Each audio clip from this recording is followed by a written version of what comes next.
먼저 2019년 상반기 새생명 전도잔치 지저스 러브, 지저스 라이프 페스티벌에 오신 모든 새가족 여러분들을 예수님의 이름으로 환영하고 축복합니다. 함께 읽은 마태복음 11장 28절부터 30절 본문을 근거로 레스트, 쉼이라는 제목으로 잠시 하나님의 말씀을 전하겠습니다. 세상을 우리가 살아가다 보면 우리는 초청과 초대를 받는 경우가 종종 있습니다. 정식적으로 청첩장을 받든 아니면 초대장을 받든 아니면 구두로 초대를 받든 다양한 그런 방법으로 우리는 초대를 받고 초청을 받습니다. 근데 우리가 그럴 모든 초청과 초대를 받는다고 해서 우리가 다 기분이 좋지는 않습니다. 초청한 사람이 누구인가, 그리고 또한 어떤 일에 내가 초청을 받았느냐에 따라서 우리의 기분이 달라지게 되어집니다. 잘 알지도 못하는 사람이, 그리고 평소에는 연락도 하지 않던 사람이 초대를 한다, 초청을 한다, 별 기분 좋지 않습니다. 괜히 청구서를 받는 그런 기분이 들죠. 그런가 하면 초청을 받으면 아주 좋은 기분이 좋아지는 사람이 있습니다. 초청한 사람이 지위적으로 높은 사람이라든지 아니면 유명한 사람인 경우에는 나도 초청을 했네, 나도 초대를 받았네 라는 생각이 들어서 감격하고 기뻐하는 경우가 있습니다. 또한 우리가 초청을 받으면 단지 의무감으로 참석하는 사람도 있고, 또 나중에 욕먹을지 모르니까 그 초대에 응하는 사람도 있습니다. 오늘 누가 어떤 일에 나를 초청하느냐에 따라서 결국 나의 기분이 달라질 수도 있고, 그리고 초청에 내가 응할 수도 있고 초청에 응하지 않을 수도 있게 되어진다는 것입니다. 오늘 2019년 상반기 새생명 전도잔치에 오신 새가족 여러분들은 어떤 마음으로 오셨습니까? 그 초대와 초청을 받았을 때 여러분들 감격과 기쁨의 마음으로 오셨습니까? 아니면 여기 안 오면 학교 생활이 꼬이고 직장 생활이 꼬이고 인간관계가 힘들어질까 봐 울며 겨자 먹기로 나오셨습니까? 다 괜찮습니다. 기쁨과 감격으로 오셔도 좋고 억지로 오셔도 좋지만, 오늘 여러분들이 여기에 오신 것은 1차적으로 여러분들이 인도한 청년들, 성도들의 초청이 있었기 때문에 1차적으로 오신 것이지만, 그 뒷면에는 하나님께서 여러분들을 일찍이 선택하셔서 오늘 하나님의 작정하신 시간과 때가 왔기 때문에 하나님께서 여러분들을 초청하신 줄 믿습니다. 오늘 성경에는 초청하는 일이 아주 자주 등장합니다. 아브라함도 하나님으로부터 초청을 받았고요, 그리고 이스라엘 백성도 하나님으로부터 초청을 받았습니다. 하나님께서 초청하시고, 그리고 하나님의 그 초청과 초대에 믿음으로 반응했던 많은 사람들은 하나님이 약속하신 복과 은혜를 받아 누렸다라는 것입니다. 오늘 하나님께서는 한 사람 한 사람 이름 부르시고 그들을 불러주셔서 하나님이 그들을 위해서 예비하시고 작정하신 놀라운 은혜와 복을 주셨습니다. 근데 오늘 하나님께서는 이스라엘 백성들만 그렇게 초청한 거냐? 그게 아니죠. 오늘 우리와는 관계없는 초청이었느냐? 그게 아닙니다. 오늘 본문 28절에 보시면 수고하고 무거운 짐진 자들아 다 내게로 오라, 내가 너희를 쉬게 하리라 라고 말씀을 합니다. 오늘 말씀이 바로 저와 여러분들을 향한 예수님의 초청, 주님의 초청인 것입니다. 오늘 예수님께서 저와 여러분, 특별히 오늘 새가족 전도잔치에 오신 새가족 여러분들을 부르시는 초청장이 오늘 말씀인 것입니다. 그렇다면 오늘 예수님께서 왜 저와 여러분들을, 또한 새가족분들을 왜 부르셨습니까? 부르신 목적이 무엇입니까? 오늘 28절에 보시면 정확하게 나와 있습니다. 하나님께서 우리에게 쉼을 주시기 위하여 우리를 초대하셨다, 초청하셨다라고 말씀하고 있습니다. 오늘 현대인은 치열한 경쟁 사회 속에서 살아갑니다. 그런 치열한 경쟁 사회에서 살다 보니까 모든 사람들은 극심한 스트레스로 인해서 사람들은 다 지쳐 있습니다. 그래서 사람들의 간절한 소원은 뭐냐? 쉬고 싶다라는 것이죠. 그래서 여러분들 보십시오. 저도 마찬가지고 여러분들 평소에 제일 많이 하는 얘기가 무엇입니까? 아우 피곤해, 이런 얘기죠. 아우 쉬고 싶어, 이런 얘기들을 제일 많이 합니다. 그래서 요즘 TV에 보면 사람들은 이 먹는 것, 그리고 여행하는 그런 프로들이 대단히 많이 나옵니다. 채널만 돌리면 먹방, 또 다른 데를 돌리면 여행하는 그런 프로들이 많이 소개되고 있는데, 그와 같은 현상들이 우리에게 알려주는 바가 무엇이냐면 그만큼 요즘 현대인들은 쉼에 대한 갈망이 엄청나다라는 것입니다. 하지만 사람들은 이렇게 쉼에 대한 강렬한 열망을 가지고 살아감에도 불구하고 사람들은 참된 쉼을 누리지 못한다는 데 문제가 있는 것이죠. 참된 쉼을 누리지 못합니다. 왜냐하면 어떻게 쉬어야지만 참된 쉼, 참된 안식을 얻을 수 있다는 그 방법을 모르기 때문입니다. 사람들은 잠을 많이 자면 내 어떤 피로와 내 어떤 인생을 살아가는 수고하고 무거운 짐이 다 내려질 거라고 생각합니다. 그래서 사람들은 잠을 많이 자죠. 근데 여러분들 잠을 많이 잔다고 해서 피로가 다 풀립니까? 그렇지 않은 것 같아요. 저는 제 아내가 저한테 지어준 별명이 있습니다. 신생아라는 별명을 지어줬어요. 왜냐하면 신생아처럼 잠을 많이 잔다는 거예요. 근데 저는 항상 피곤하다, 쉬고 싶다라는 말을 달고 다닙니다. 잠을 많이 잔다고 해서 피곤이 풀린다, 어떤 쉼을 얻는다라고 하면 저만큼 빨리 쉼을 얻어야 되는 사람은 없는데 오늘 그와 같은 것은 합당하지 않은 것 같아요. 사람들은 여행을 가고 좋은 음식을 먹으면 안식할 수 있다, 쉼을 얻을 수 있다라고도 생각하지만 그것도 정확하게 맞지 않습니다. 그렇다면 오늘 우리는 어떻게 해야지 참된 쉼 그리고 참된 안식을 우리의 삶에서 누리며 살아갈 수 있느냐라는 것입니다. 오늘 그것을 예수님께서 오늘 본문을 통해서 우리에게 알려주고 있고 그것대로 너희는 살아라. 그러면 너희에게 진정한 쉼과 안식이 찾아올 것이라고 예수님이 분명히 말씀해 주고 있는 것입니다. 따라서 오늘 말씀을 통하여 오늘 예수님께서 우리에게 가르쳐 주시는 참된 쉼을 얻는 방법, 참된 안식으로 나아갈 수 있는 그런 길이 무엇인가를 살펴봄으로 인해서 우리 이 땅 위에 또한 이 앞으로 우리가 걸어가는 그 모든 삶 속에서 하나님이 주시는 진정한 쉼이 회복되어지고 그 쉼을 누리며 걸어갈 수 있는 저와 여러분들이 되기를 예수님의 이름으로 축복합니다. 첫 번째로 우리는 예수님께로 가야 하는 것입니다. 오늘 안식은 창조 질서의 원리입니다. 오늘 창세기 보시면 하나님께서 6일 동안 천지를 창조하신 다음에 7일째 되는 날 안식하셨다라고 창세기 2장에 말씀하고 있습니다. 하나님께서 왜 안식하셨습니까? 하나님은 굳이 안식하실 필요도 없는 전지전능하신 하나님이세요. 쉼이 필요 없는 분이심에도 불구하고 7일째 안식하셨다는 것은 하나님의 피조물인 우리가 쉬어야 된다는 것을 하나님께서 말씀해 주신 것입니다. 그렇기 때문에 쉼과 안식은 하나님의 뜻이고 창조 질서의 원리라고 얘기할 수 있습니다. 그런데 보십시오. 하나님의 명령이고 창조 질서인 쉼, 안식. 근데 주변을 우리가 되돌아보면 사람들은 쉼을 누리지 못합니다. 안식하지 못합니다. 다 지쳐 있고요. 허리가 휘어질 정도로 무거운 짐을 지고 살아가고 있습니다. 학생들은 공부의 짐을 지고 있어요. 젊은이들은 취업과 그리고 진로에 대한 짐을 지고 살아가고 있습니다. 장년이 되어지면 가족 부양의 짐을 지고 살아가고 있고 노년이 되어지면 질병과 죽음의 짐이 그를 억누르게 되어지는 것입니다. 늘 그렇기 때문에 우리는 지쳐 있고 그리고 막연한 그런 불안과 그리고 여러 가지 두려움 가운데 우리는 살아가고 있습니다. 왜 하나님은 안식하라고 명령하셨고 창조의 질서가 쉼이라고 분명히 말씀했음에도 불구하고 우리는 학생의 때나 또한 청년의 때나 장년의 때나 노년의 때나 죽기 전까지 우리는 왜 이와 같은 무거운 짐과 수고로운 짐을 지고 살아가야만 하는 것이냐라는 것이죠. 로마서 5장 12절에 이러므로 한 사람이 말미암아 죄가 세상에 들어오고 죄로 말미암아 사망이 왔나니 이와 같이 모든 사람이 죄를 지었으므로 사망이 모든 사람에게 이르렀느니라. 거기에 대한 답이 오늘 로마서 5장에 기록되어 있습니다. 왜 인간이 수고하고 무거운 짐을 지어야만 하느냐? 그것은 죄 때문이다라고 얘기를 하는 것입니다. 따라서 성경에 보시면 늘 수고와 연관되어 있는 것이 죄라는 것입니다. 오늘 창세기 3장 16절부터 17절에 보시면 아담과 하와가 선악과를 따먹고 하나님 앞에 범죄한 이후에 하나님께서 이렇게 말씀하셨어요. 또 여자에게 이르시되 내가 내게 잉태하는 고통을 크게 더하리니 내가 수고하고 자식을 낳을 것이며 너는 남편을 사모하고 남편은 너를 다스릴 것이니라 하시고 아담에게 이르시되 내가 내 아내의 말을 듣고 내가 너더러 먹지 말라 한 나무 실과를 먹었은즉 땅은 너로 인하여 저주를 받고 너는 종신토록 수고하여야 그 소산을 먹으리라 이렇게 말씀합니다.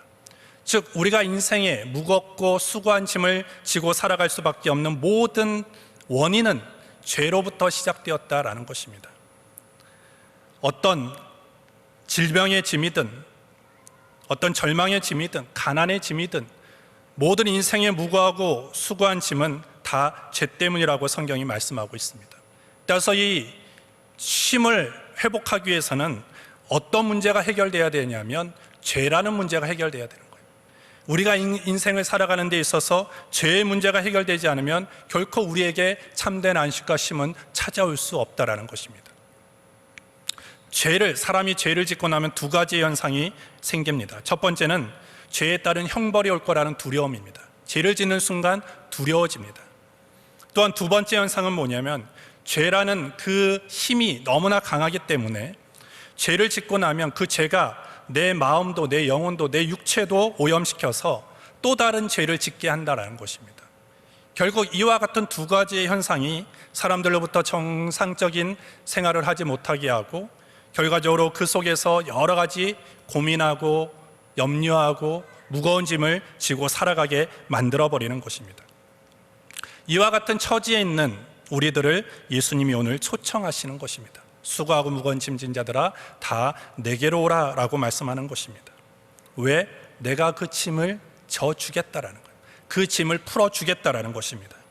이사야 53장 4절부터 6절에 그는 실로 우리의 질고를 지고 우리의 슬픔을 당하였거늘 우리는 생각하기를 그는 징벌을 받아서 하나님에게 맞으며 고난을 당한다 하였노라. 그가 찔림은 우리의 허물을 인하며 그가 상함은 우리의 죄악을 인함이라. 그가 징계를 받음으로 우리가 평화를 누리고 그가 채찍에 맞음으로 우리가 나음을 입었도다. 우리는 다 양 같아서 그릇 행하여 각기 제 길로 갔거늘 여호와께서는 우리 무리의 죄악을 그에게 담당시키셨도다. 예수님이 우리가 져야 하는 그 죄의 대가를 다 짊어지시고 십자가에 달려 죽으심으로 말미암아 우리 스스로 죄의 짐을 벗을 수 없는, 죄의 문제를 해결할 수 없는 그 상황들을 예수님께서 오셔서 그것을 다 풀어주시고 해결해 주셨다라는 것입니다. 그 이후에 사도 바울이 뭐라고 말씀합니까? 로마서 8장 1절부터 2절에 그러므로 이제 그리스도 예수 안에 있는 자에게는 결코 정죄함이 없나니 이는 그리스도 예수 안에 있는 생명의 성령의 법이 죄와 사망의 법에서 너를 해방하였습니다. 예수님의 그 십자가에 죽으시고 부활하신 그 놀라운 구속의 은혜, 그 사실을 내가 믿고 받아들이는 순간부터 사도 바울의 삶 속에는 이제는 정죄감이 없이 이제는 오직 하나님이 주시는 생명의 법이, 기쁨이 자신의 삶 속에 자신의 마음 가운데 흘러넘쳤다라고 말씀하고 있는 것입니다. 저는 우리가 진정한 쉼을 얻기 위해서는 죄의 문제가 해결되기 위해서, 그리고 죄의 문제가 해결되어야 되는데 그러기 위해서는 다른 곳으로 가면 안 됩니다. 죄의 문제를 해결할 수 있는 곳은 다른 데 있지 않습니다. 오직 예수님만이 그 죄의 문제를 해결할 수 있는 분이시다라는 거예요. 그래서 여러분들이 인생을 걸어갈 때 진정한 쉼을 얻고 싶으십니까?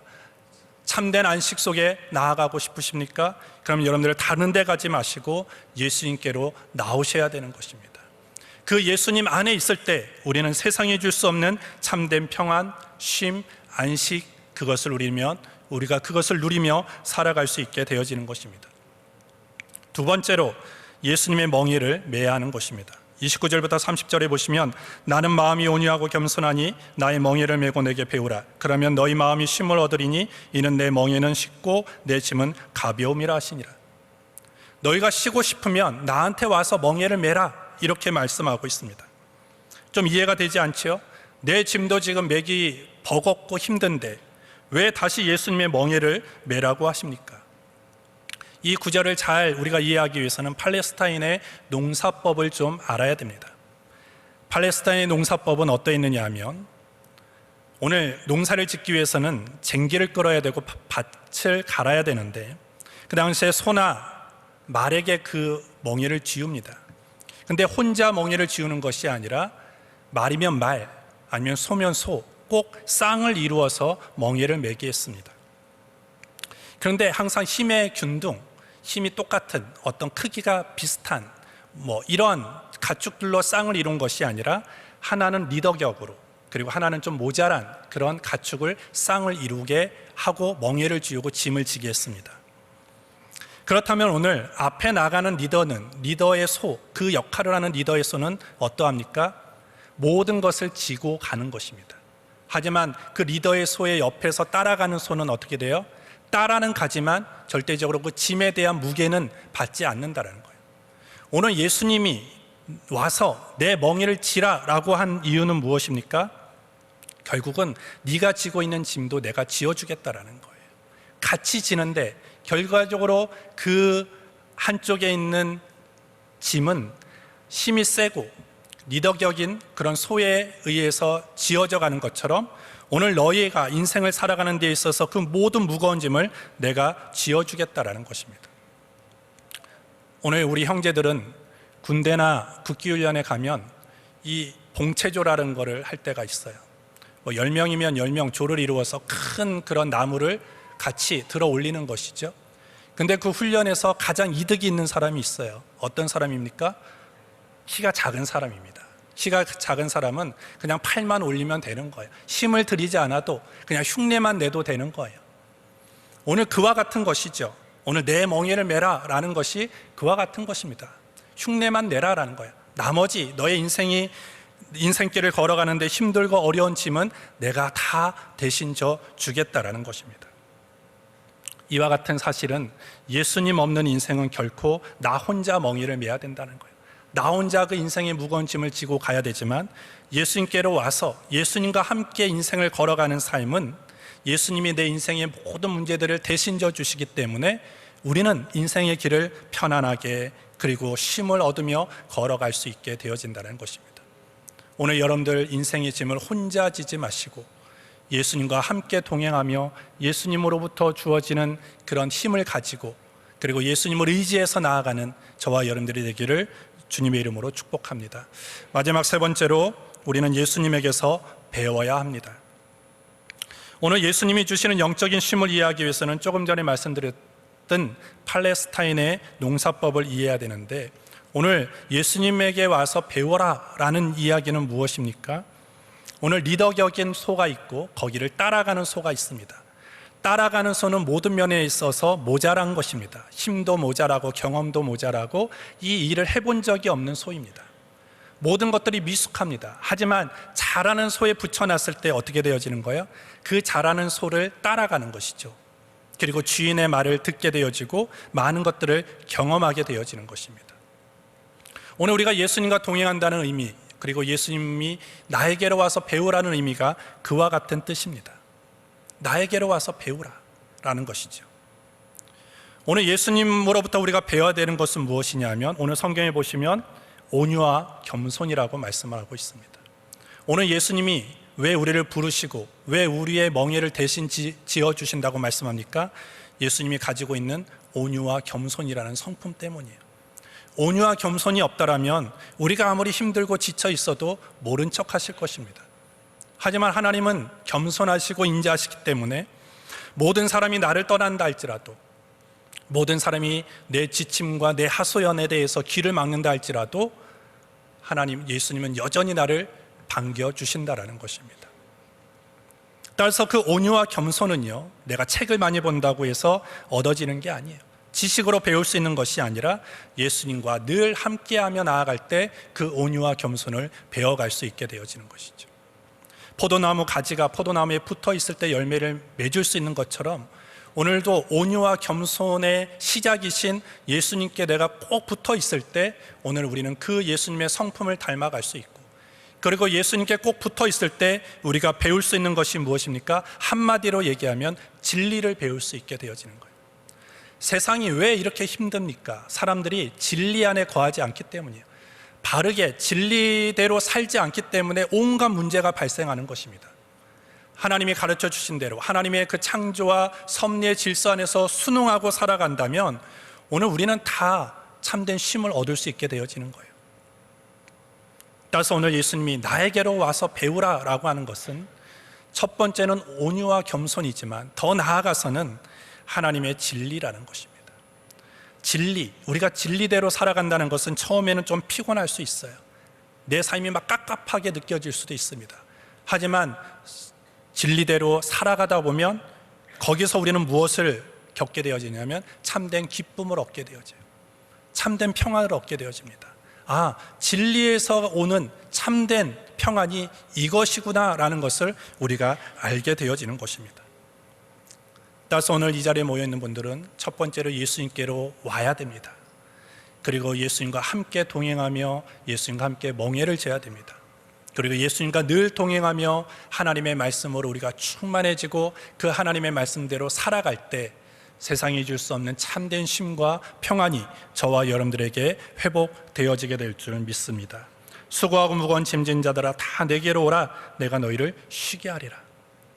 이것이 복음인 것이에요. 어느 곳에서도 어떤 자리에서도 누구에게서도 참된 쉼과 안식을 찾을 수 없는 이 시간과 이 현실 속에서 내가 너에게 참된 쉼을 주겠다, 내가 너에게 참된 안식을 주겠다라는 이 소식만큼 반갑고 기쁜 소식이 어디 있겠습니까? 여러분들 다 예수님께로 나오시기를 바랍니다. 오늘 억지로 나오신 분도 있고 기쁨으로 나오신 분도 있을 거예요. 여러분들 참된 쉼은 주님 앞에 있습니다. 오늘의 발걸음이 마지막 발걸음이 되지 않기를 주님의 이름으로 축복합니다. 다음 주에도 꼭 이 자리에서 함께 여러분들의 얼굴을 기쁨으로 보기를 간절히 소망하고 축복합니다. 기도하겠습니다. 하나님 아버지 감사합니다. 오늘 이렇게 우리 2019년 상반기 새생명 전도잔치를 통해서 하나님 앞에 예배할 수 있도록 인도해 주신 것 감사합니다. 세상 어느 곳에서도 참된 쉼과 안식을 찾을 수 없는 이때 오늘 수고하고 무거운 짐진 자들아 다 내게로 오라 라고 하신 주님의 음성을 듣게 하신 것 감사합니다. 참된 쉼은 주님 안에만 있음을 알게 우리가 날마다 주께로 나아가게 하여 주시고 또 주님과 동행함으로 주님과 함께 멍에를 지고 살아가게 하여 주시고 세상의 지식으로 넘쳐나는 것이 아니라 주님 안에서 참된 진리를 배우고 나아갈 때 하나님이 주시는 또 하나님이 예비하시는 참된 쉼을 얻고 그리고 누리며 경험하며 나아갈 수 있는 우리 모두가 되게 하여 주시옵소서. 예수님의 이름으로 기도합니다. 아멘.